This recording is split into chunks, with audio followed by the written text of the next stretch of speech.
Hi, welcome back. Or if you're just joining, my name is Maya, and welcome to my channel, Cranleyplace, where I'm posting content on scarf style, knot tutorials, and more.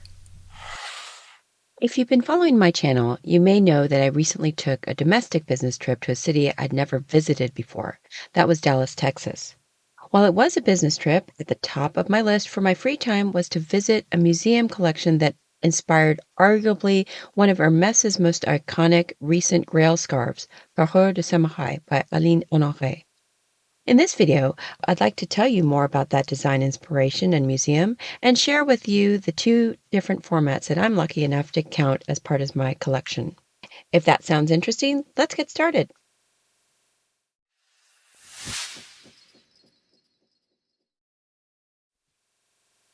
The museum I'm talking about is called the Anne and Gabriel Barbier Mueller Museum in Dallas, Texas. I'll put a link in the description if you're interested. Their samurai collection is one of the best and largest of its kind outside of Japan and has been amassed by that family over decades. The collection includes more than 1,000 objects, including several masterpieces. Now, this museum is located in Dallas's Harwood district at the historic St. Anne's School. The collection itself represents centuries of craftsmanship, with objects dating from the 7th to the 19th centuries. It includes suits of armor, helmets, masks, horse armor, and weaponry on display in the museum. They also have a traveling exhibition of roughly 140 objects that has been seen by over 1.3 million visitors worldwide since 2011. It was that traveling exhibit on loan to a Parisian museum that Aline Honoré saw and inspired her now iconic design, Parures de Samourais. The Samurai collection in Harwood is the permanent home in Dallas for these remarkable pieces, and the objects are rotated through the museum twice annually. If you're planning a visit, the museum is open Tuesday through Sunday and is free to the public, thanks to the collector's wish to share these remarkable works and the samurai culture from which they came.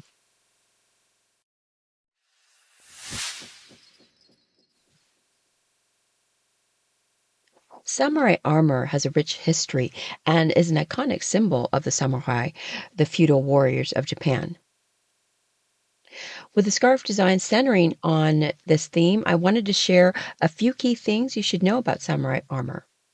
I won't go into all the different pieces of armor, but wanted to point out a few things of interest. First, on the helmet. The helmet, of course, was designed to protect the head from sword strikes and other blows, and these often featured a crest or ornament which identified the wearer's clan. Next, the face mask. There was typically a mask that protected the face and provided anonymity in battle. Different types of masks existed, including fearsome versions to intimidate opponents in battle. Next, body armor, consisting of the chest and back protector, known as the do, was typically made from lacquered plates or scales and linked together by cords or leather. Overall, the armor was designed not only to protect the samurai, but to help him move freely, and often consisted of more than 15 different pieces compared to the few pieces typical of European armor. On average, a suit of armor could weigh about 20 kilograms and took about 30 to 40 minutes to put on with some kind of assistance.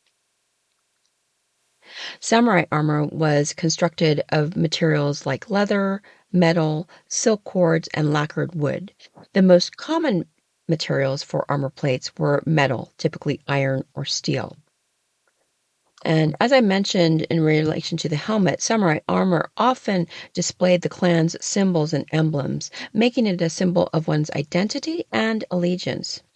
These symbols were also believed to provide protection and had spiritual significance. These are obviously works of art in addition to being protective, and samurai armor was often customized to reflect the personal tastes and preferences of the wearer.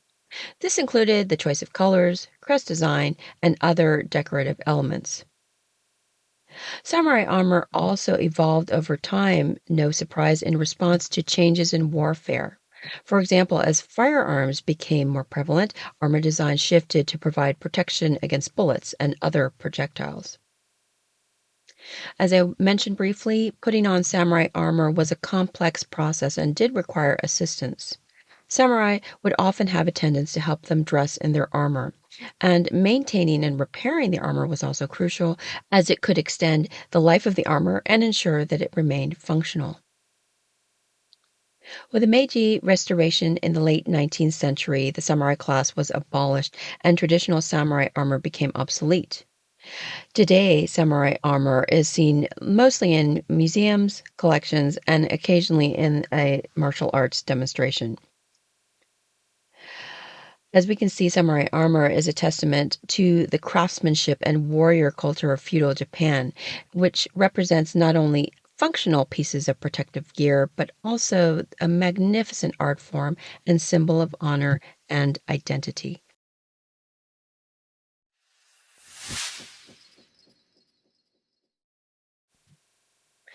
As we can see, the samurai warriors of feudal Japan had richly ornamented armor. 14 such elements from the 14th to the 18th century can be found in this composition designed by Aline Honoré.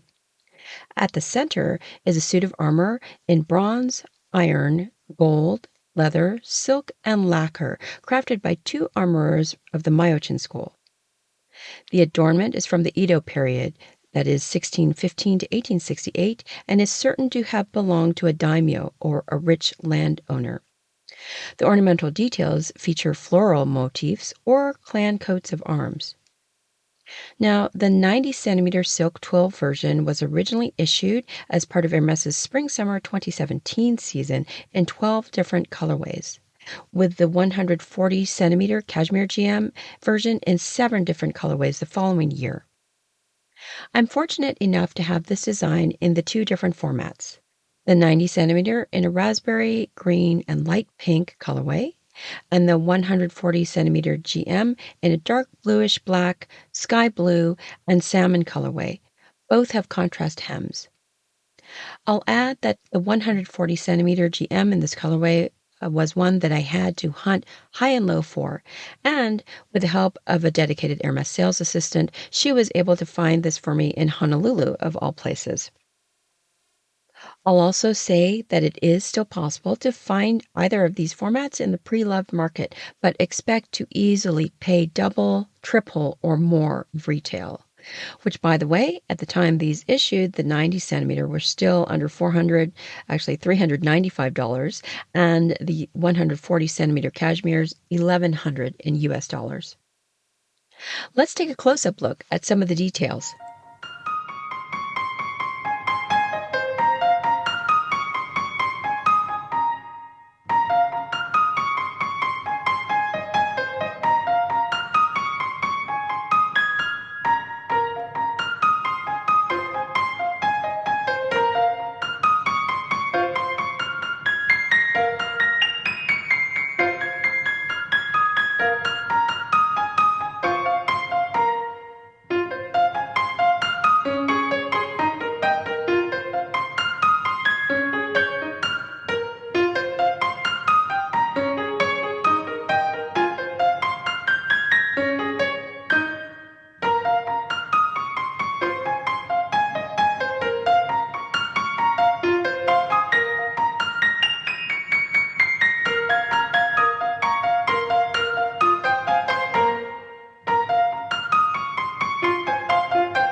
So there you have it, the design inspiration behind this iconic Grail scarf and a look at the two different formats in my collection.